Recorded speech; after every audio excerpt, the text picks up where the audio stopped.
अस्सलाम वालेकुम जी। अच्छा, हम लोग चैप्टर नंबर 12 कर रहे थे और चैप्टर नंबर 12 के अंदर हम लोगों ने सबसे पहले जो टॉपिक पढ़ा वो रिफ्लेक्शन के बारे में पढ़ा, जिसमें हम लोगों ने ये पढ़ा कि अगर किसी एक मीडियम से लाइट आती है, दूसरे मीडियम को टकराती है, तो वो दूसरे मीडियम को टकरा कर वापस पहले मीडियम में चली जाती है। ठीक है, उसके बाद हम लोगों ने स्फेरिकल मिरर्स पढ़े। ठीक है, उसके बारे में मैंने थोड़ा सा एंड पे कुछ क्लैरिफिकेशन करनी है, कुछ क्लियर करनी है कुछ चीज़ें।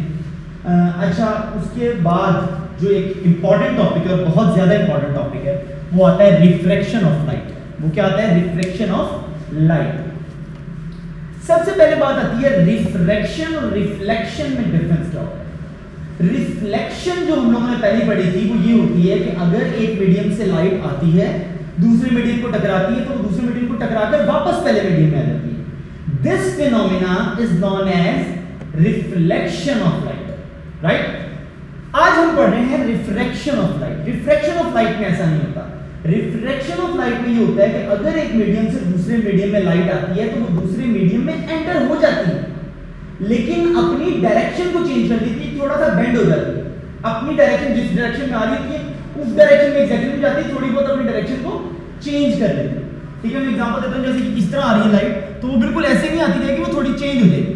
एग्जांपल दे रहा हूं। ठीक है, तो इस फिनोमेना को हम क्या कहते हैं कि जब लाइट एक मीडियम से दूसरे मीडियम में आती है, वो दूसरे मीडियम में पेनिट्रेट कर जाती है, चली तो जाती है, लेकिन क्या करती है?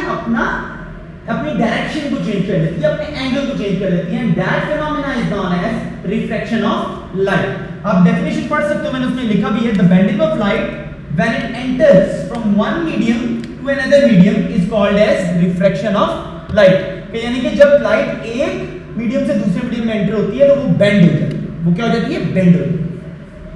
अब हम उसकी रे डायग्राम पढ़ेंगे, जो मोस्ट इंपॉर्टेंट चीज है जिसके ऊपर ये बेसिक्स रिलाई करें।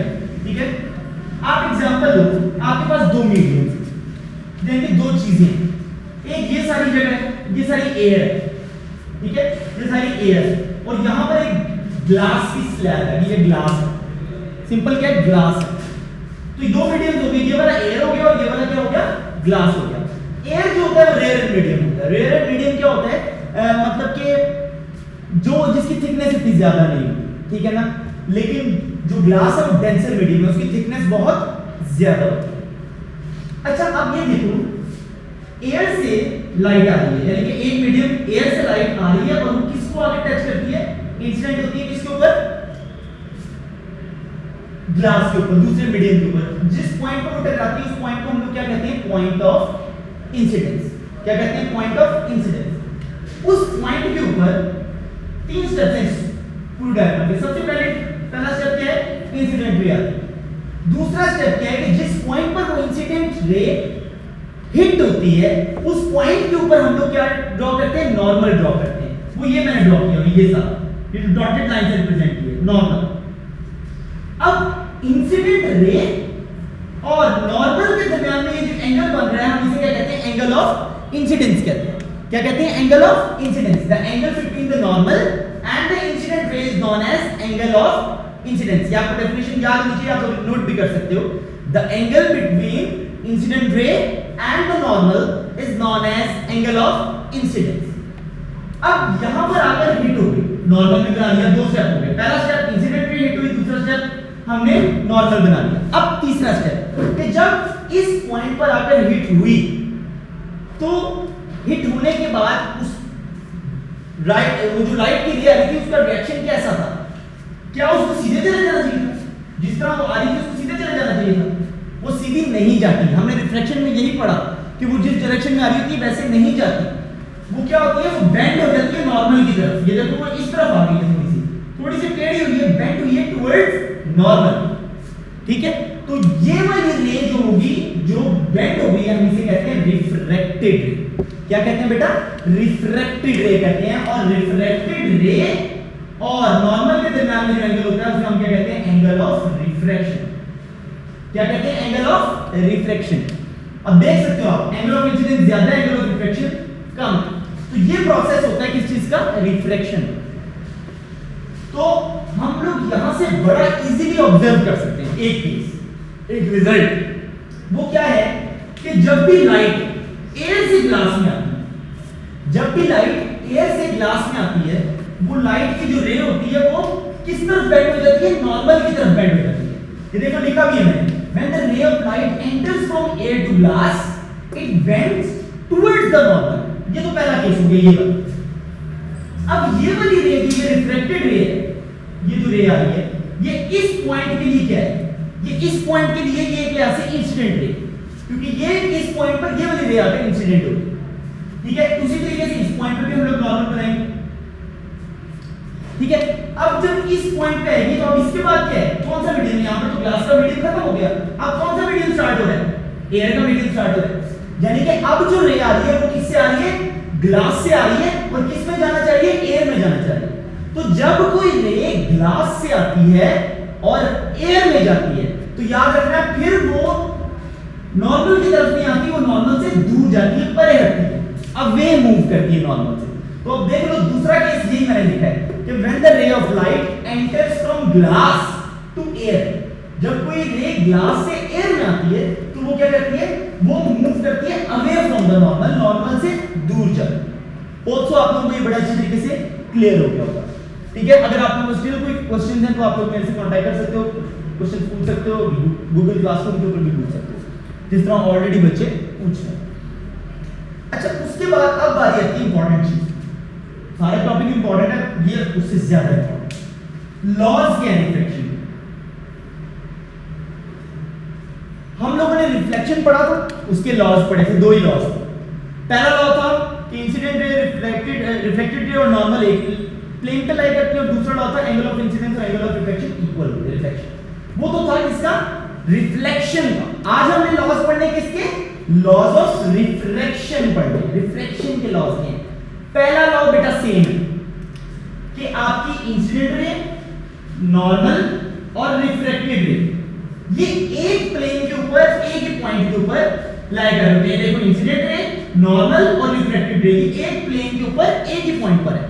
तो हम ये देखो मैंने बड़ा इजीली कंक्लूड कर लिया कि हमारा पहला लॉ क्या है, incident ray, normal and refracted ray all lie on the same plane.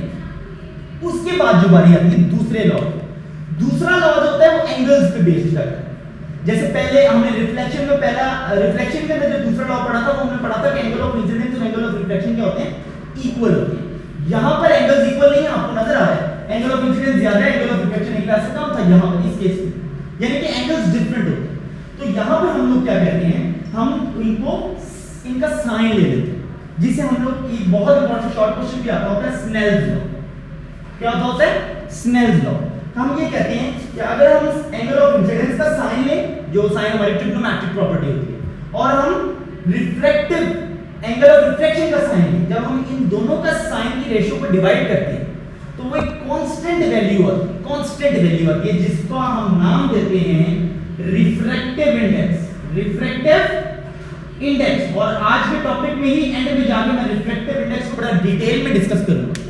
ठीक है, तो स्नेल्स लॉ क्या हो गया, इसकी स्टेटमेंट क्या होगी, बुक में भी लिखी हुई है, the ratio of sine of angle of incidence to the sine of angle of refraction equals to constant and that constant is refractive index. ठीक है, अब हम थोड़ा सा डिटेल में और जाएंगे रिफ्रैक्शन। ठीक है, होप सो आप लोगों को बड़ी अच्छी तरीके से क्लियर हो गया होगा। अब हम थोड़ा सा और डिटेल में जाएंगे, हम स्पीड को डिस्कस करेंगे। किसको डिस्कस करेंगे, स्पीड को।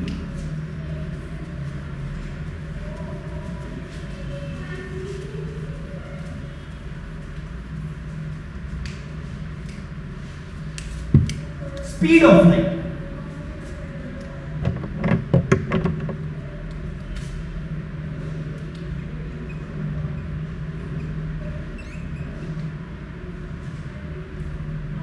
in refraction,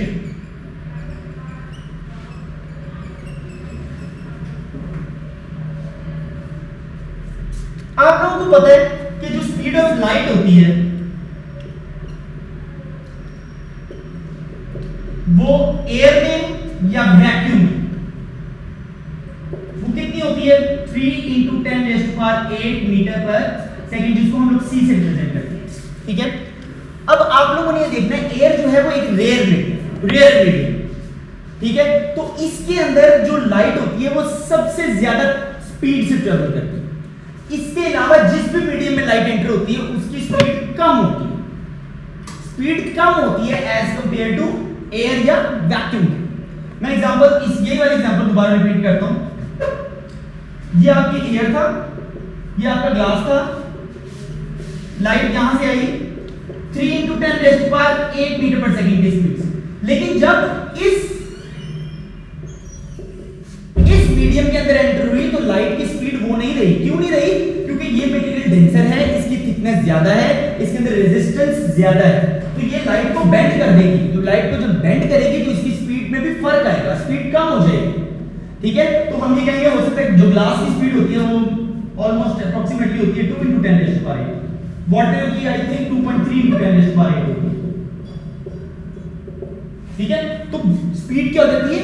चेंज हो जाती है। तो यहां से हम लोगों ने रिफ्रैक्शन के अंदर स्पीड का कंपैरिजन पढ़ा, स्पीड का, कि जब रेयर मीडियम में यानी एयर में आ रही होती है तो उसकी लाइट की स्पीड कुछ और होती है, जब किसी और मीडियम में जाती है तो लाइट की स्पीड कुछ और होती है।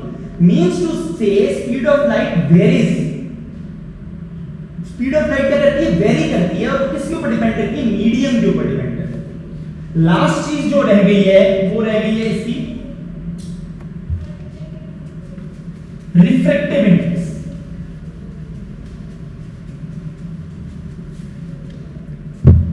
रिफ्रैक्टिव इंडेक्स ये चीज तो हमने बड़ा क्लियरली बेटा पढ़ ली, और हमने उनको बहुत अच्छी तरीके से कंसेप्ट इसका क्लियर हो गया कि जब रिफ्रैक्शन में क्या होता है कि एक मीडियम से लाइट की रे आती है, दूसरे मीडियम में एंटर होती है और वो बेंड कर जाती है। लेकिन कितनी बेंड करती है वो कौन बताता है? कितनी बेंड करती है वो हमें कौन बताता है? वो रिफ्रैक्टिव इंडेक्स बताता है। और रिफ्रैक्टिव इंडेक्स को निकालने का जो तरीका अभी हम लोगों ने पढ़ा स्नेल्स लॉ से, वो क्या था? Sine angle of incidence sine angle of refraction equals to n। n symbol है किसका? रिफ्रैक्टिव इंडेक्स का। ये तो मेथड हम तब यूज कर सकते हैं जब हमारे पास angles given, angle of incidence given, angle of refraction given होगा। ठीक है, आप फार्मूला में वैल्यूज पुट करोगे, रिफ्रैक्टिव इंडेक्स निकालोगे। लेकिन अगर आप लोगों को एंगल्स ना गिवन, स्पीड गिवन, तो तब हम लोग किस तरीके से वैल्यू निकालते हैं? तब हम लोग किस तरीके से रिफ्रैक्टिव इंडेक्स की वैल्यू निकालते हैं? उसका एक फार्मूला होता है, speed of light in air या vacuum to the speed of light in medium. Medium कोई सा भी जो आपको गिवन है। ठीक है, अब speed of light in air कितनी होती है? हमें पता है 3 × 10⁸ होती है। और यहां पर जो मीडियम आपको दिया होगा वो वैल्यू आप लोग क्या करोगे? इंसर्ट करोगे। एग्जांपल देते हैं, एग्जांपल मैं जस्ट आप लोगों को दे रहा हूं कि अगर हम लोग बात करेंगे हमारे पास मीडियम ग्लास है, तो ग्लास की कितनी वैल्यू होती है? 2 × 10⁸। ये दोनों एक दूसरे से कैंसिल हो जाएंगे और ये क्या आंसर बन जाएगा? 1.5। तो ग्लास का रिफ्रैक्टिव इंडेक्स 1.5 ही होता है। ठीक है, तो ये चीज रिफ्रैक्टिव इंडेक्स निकालने के दो तरीके होते हैं। अगर एंगल्स दिया हो तो स्नेल्स लॉ, अगर एंगल्स ना दिए हो, स्पीड दी हो, तो वो ये फॉर्मूला होता है, that is n equals to speed of light in air यानी कि c over speed of light in medium v। n equals to c over v। ठीक है, तो आज के टॉपिक के लिए हम लोग इतना ही डिस्कस करेंगे। नेक्स्ट टॉपिक में फिर हम लोग इसकी फर्दर डिटेल में जाएंगे, इसकी फर्दर एप्लीकेशंस में जाएंगे। Thank you.